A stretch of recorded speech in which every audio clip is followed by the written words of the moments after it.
Hey, Chef Kark. There's always something new to learn. Here in Rose Kitchen, we learn by playing with our food. And today, we are playing with chocolate. And specifically, we are learning about tempering chocolate. And we'll get to that in just a second.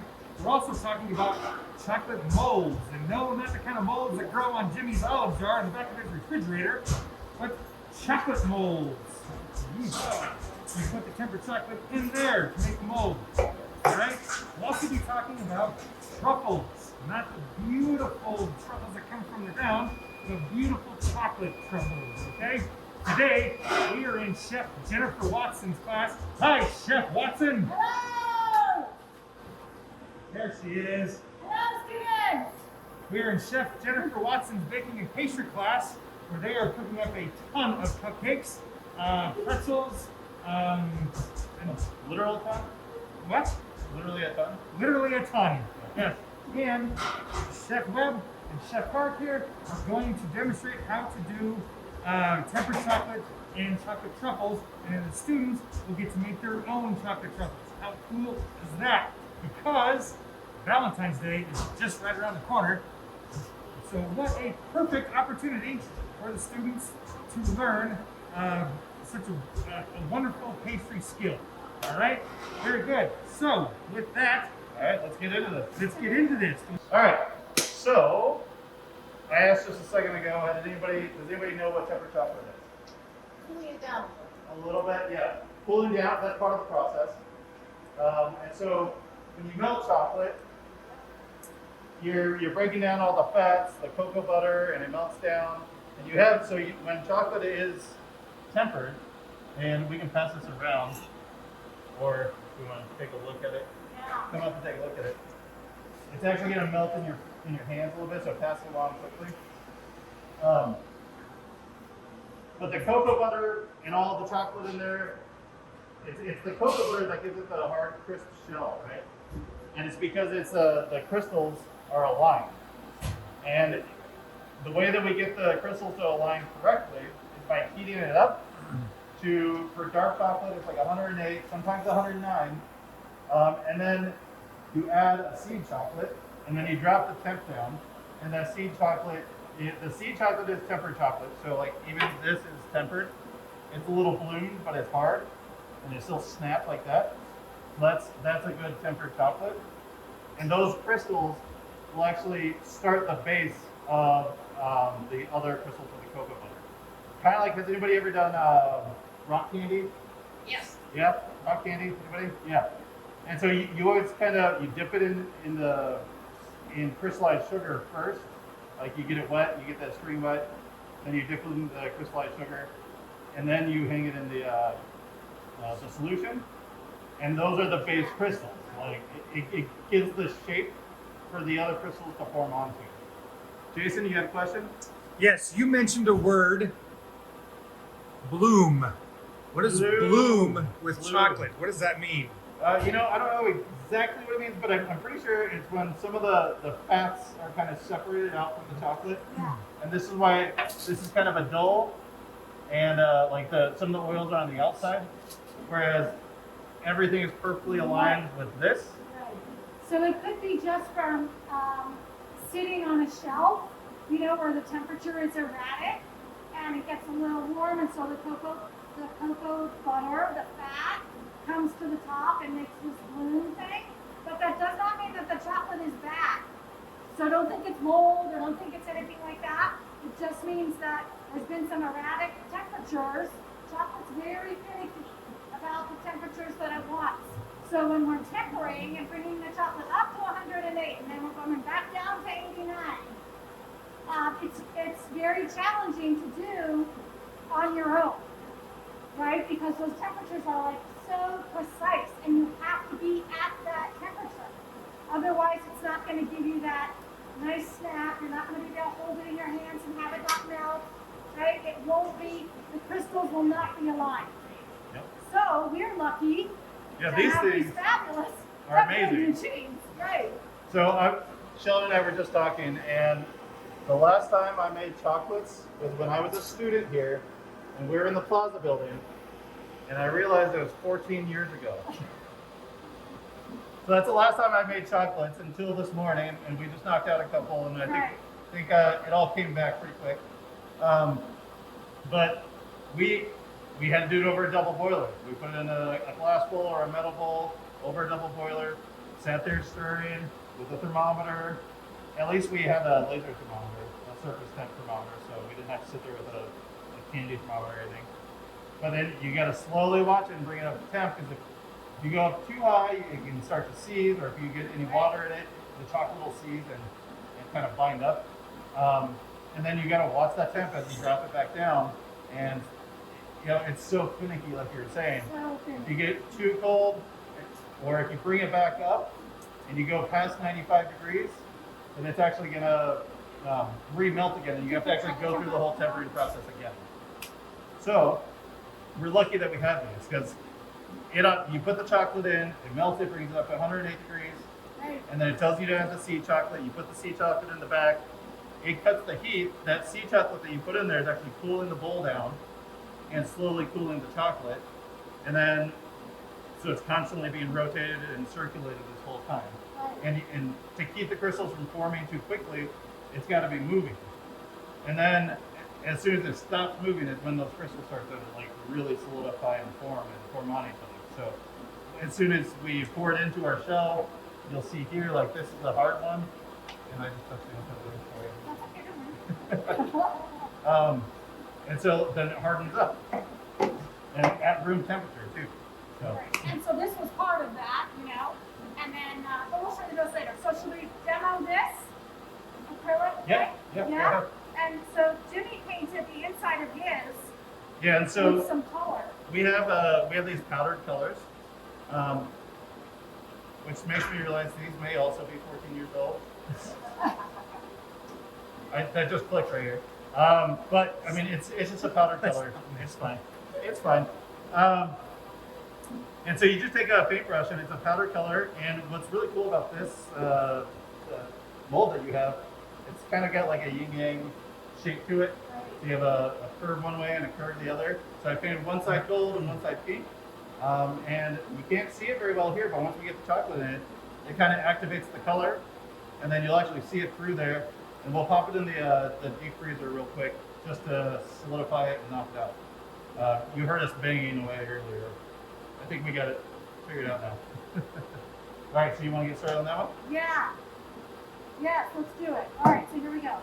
All right, so once it's tempered, we're ready to go. If you want to come around and take a peek at this chocolate, You can see how nice and shiny it is. and how It's really smooth, like, yeah. like it almost like you can only barely see the surface kind of moving. And fluid. It's kind of mesmerizing. This is what they like pattern chocolate fountains up. But of course you can't have a chocolate fountain with tempered chocolate because you know it wouldn't hold up. So to get this look in a chocolate fountain they add oil and things to keep it fluid. But this is how it really is. It's gorgeous. And so with tempered chocolate, you could just take this tempered chocolate, you could put it into molds like this, like candy molds. These are leaves. And so you could put it into there and just knock it out and have a solid piece of chocolate. But what we're going to do today takes a little more finesse. And what we're doing is taking these molds and we're going to fill it with chocolate, let that shell build, empty out the chocolate, and then fill it. I've got a strawberry white chocolate filling. You have a caramel. These are Caramel cocoa sea bombs. salt. Yeah, these And are hot chocolate bombs. has everybody seen the?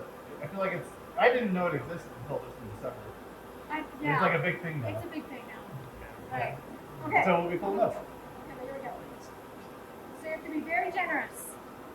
Very generous with your chocolate.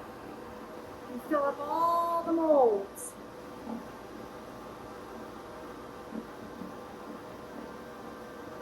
And you want to fill the mold to the top because you Yes. want the chocolate to go all the way to the top, which is actually the bottom of the chocolate.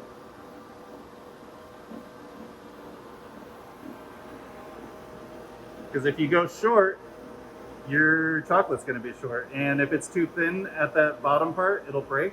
We had a few break earlier. And so, like I said, we kind of learned our lesson here. Oh, and you know one thing that you should do that I didn't do before is I remember we kind of did this. To get any bubbles out, right? Yeah, so we some learn bubbles from our out. mistakes. We learn from our mistakes. Then we're going to take our bench scraper and, because it's totally covered, right? Our bench scraper, we're going to scrape off the extra.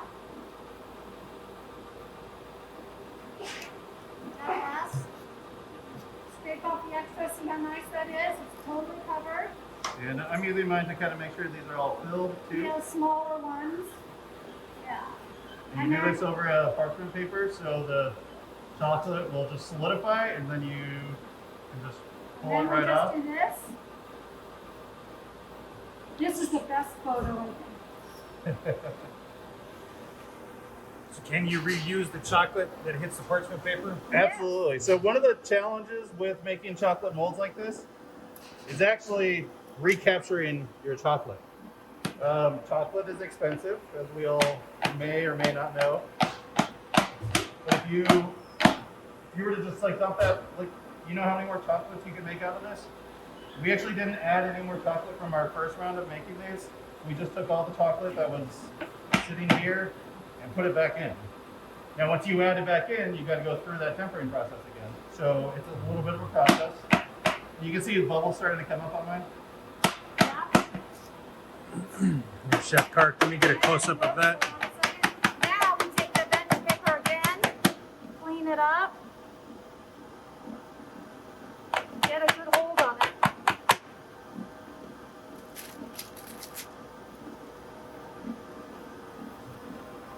Done the same thing here.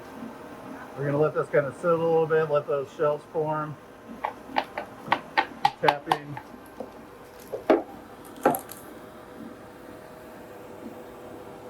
And this is one, oh, it dropped. Oh, But this is the one that I made earlier that got kind of in the ruckus of everything that was happening. Right.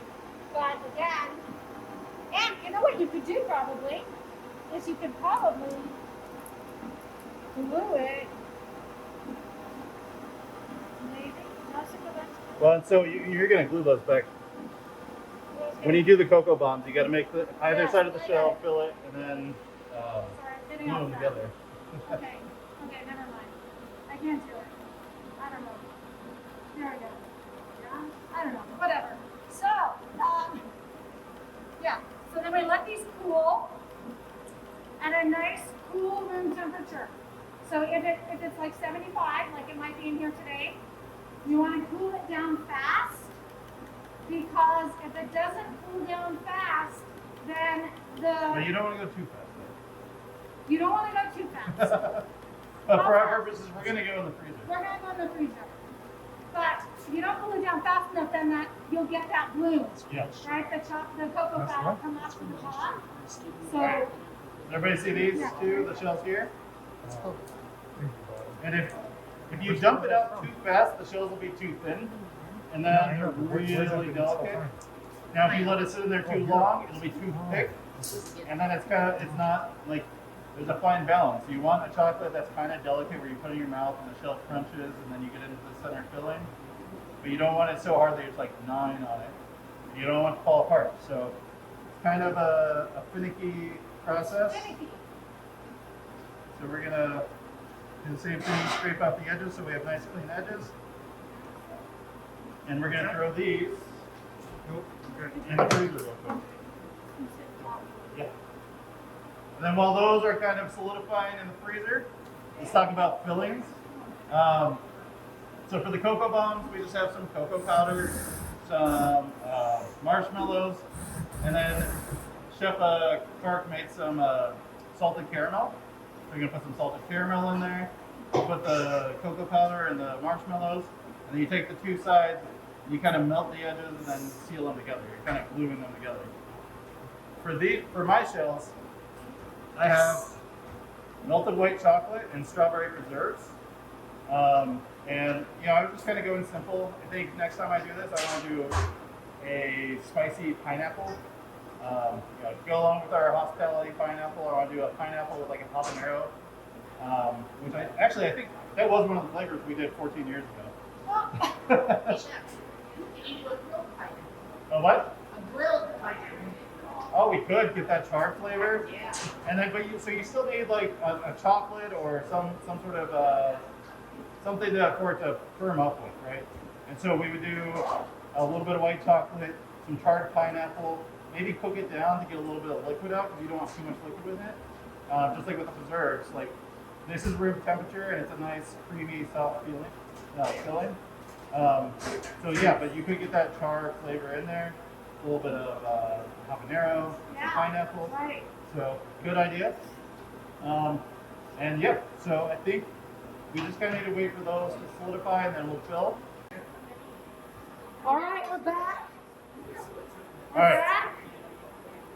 So next up, I'm gonna fill these because they firmed up enough to fill. You don't want to do it right away because if you fill and you touch the bottom, you'll actually move the chocolate or mess with the chocolate on the shell on the outside. So you want it to firm up a little bit, just enough so you can get the filling in there. And when you fill the chocolate, you want to have the bottom of your pastry tip inside the chocolate because then you want to fill it from the bottom up. If you kind of just fill it up and then you tap it down, you can end up with air bubbles.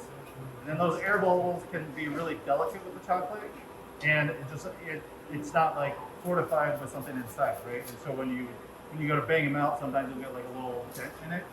And so you want to fill it up from the bottom up. And so you just kind of start at the bottom and shake it, like spin it around a little bit and fill it. And you want to leave some head space. So head space, because we're going to put another layer of chocolate on top of this to make the bottom of the shell. To seal it up, which is another reason why you want the filling to be like really tight in there, because if there's an air bubble after you put the chocolate lid on, it can cause that chocolate lid to pop off, right? So everything's got to be tight, tight, tight. And again, probably banging it on the counter. Yeah, and after you fill it, you tap it a little bit, get everything down in there. You want to go with a little caramel? Oh yeah. Yes. How many times can you melt that chocolate on the machine? You can remelt this chocolate on the machine many, many times. Yes, many, many times. Because this chocolate actually has never gone above that 109 degrees. So you're not even breaking it down. You're really just breaking up the crystals and then putting them back together, right? So yes, you can reuse this chocolate many times. We will just pick all of this stuff up on this parchment once it cools down and kind of just break it up and then put it in a baggie and leave that chocolate to be used again. And it can be used in cakes, it can be used in anything. You store it in the pantry or you store it in the freezer? Store it in the pantry. Yeah, Never in the store it freezer. pantry. And why never in the freezer? It'll bloom. Yeah, that's right. Right? The temperature has to really finish. So yeah, right on your counter. Alright, so I can fill these a little bit more on some of them.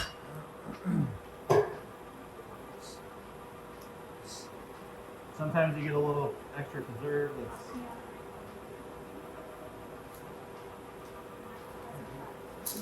Yeah. not too late. I'll clean it up. Does anyone want to try salted caramel?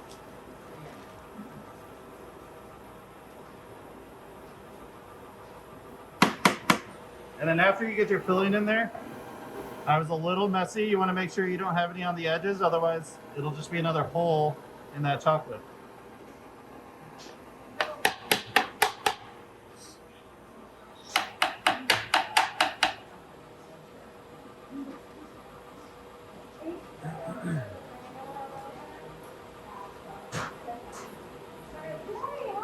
Alright, someone took my ladle. Oh shit. Sorry.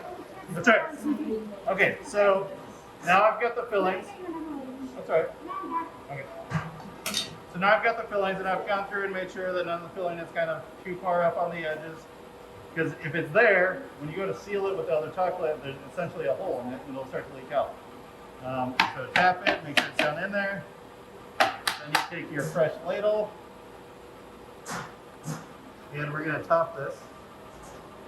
Now it doesn't take as much chocolate because we're only filling this little gap here, right?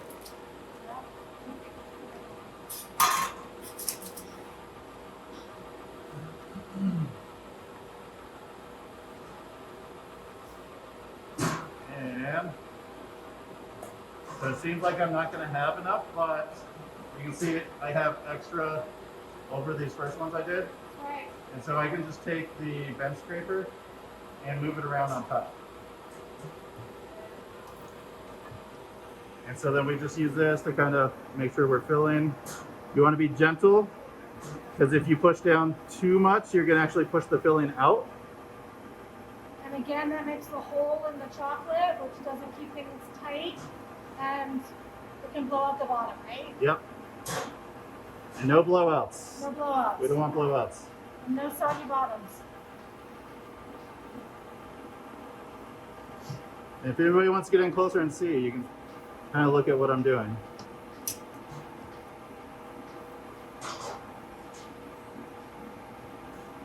So we fill those, and once we have them all topped off, we're going to do another scrape. There we go. Now we got them all. Now you do have to go kind of slow with this one. And I try to, you go this way, because if you go this way, you're actually pushing chocolate down, and then you're kind of displacing with the filling. So scrape against it, and you're actually just pulling the chocolate off the top instead. Now the other part of this is making sure you're getting a nice clean edge, and saving as much chocolate as you can. Can I get a hold this to the edge here? No, it's good. Use the edge of your table. Give me a scrape, please. Oh, there we go. And then you want to make sure you're getting most of the chocolate off of the mold around, because that is just something else for it to stick to. When you go to unmold it. Yeah, when you go to bang them out, if it's sticking to that, then it just becomes a little bit more of a problem. And again, it's about recapturing the chocolate and conserving, because if we're doing this professionally, that chocolate costs money, and that's just money out of your pocket. All right, we're going to leave this one. We're going to kind of clean up a little bit, and then we can let this sit here. I think this one is actually going to work really well. You heard me banging earlier, and they were stuck in there. This one, you can see the darker chocolate right here, and then see how it's light? Because the light's coming in through the acrylic. And so that means the chocolate has cooled down, crystallized, and pulled off of the mold. So it actually should be pretty good. Let's see. This So- one, we're not as sure. Yep. Because it's kind of thick. You can't really see through it. Yeah, it's opaque, so you can't tell. Okay. So we're gonna give it a good bang. Whoa! Check it out, dude! Cha-ching! Now, Yes! this is important. This is super important! You bang it once, and then you remove the chocolates that fell out. That's right. You don't want to Super smash all your hard work. Oh my god, that's so awesome! All right. Well, and we got one stock, Whoa. two stock. Shit, and one broke. Yeah. That's See, okay, though. we could have let this sit a little bit longer. That's okay, though. But Alright, now should I put together a bomb while you finish that? yeah. Okay.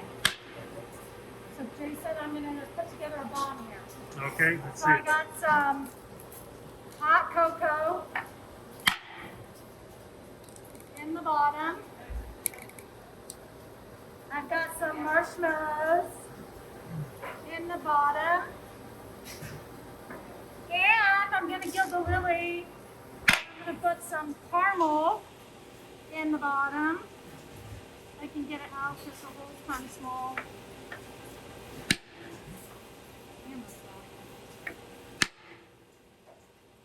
Okay, one more thing of caramel. Should have gone a little bit longer. Okay.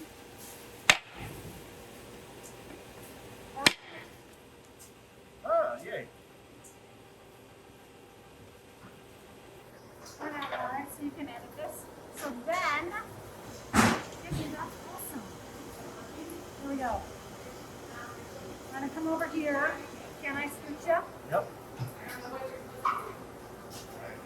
Now we're using the tempered chocolate like glue. Right.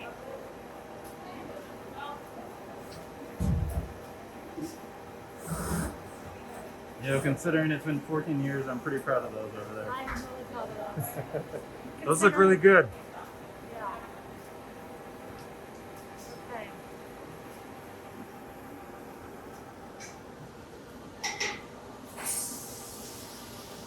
Squeeze it on there. Hold it for a second.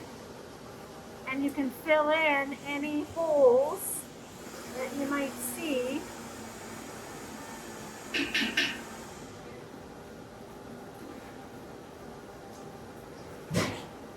So now what do you just drop this in water?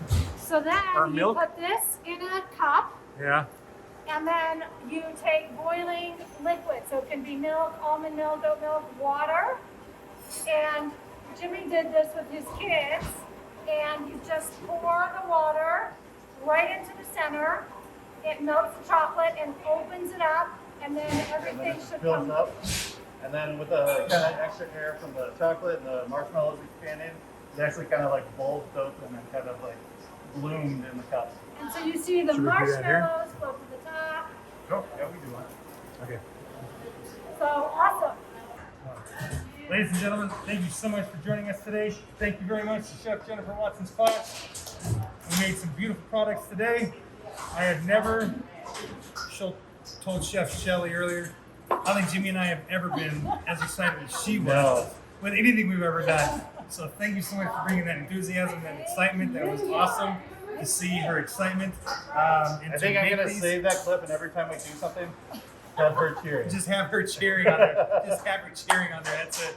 That's all we're gonna do. So can't wait to try this Cocoa Bomb. It's gonna be great. Can't wait to taste and try some of the other student stuff. It'll be fantastic. So thank you all very much. Happy Valentine's Day. Stay safe. Stay rowdy. rowdy. See ya.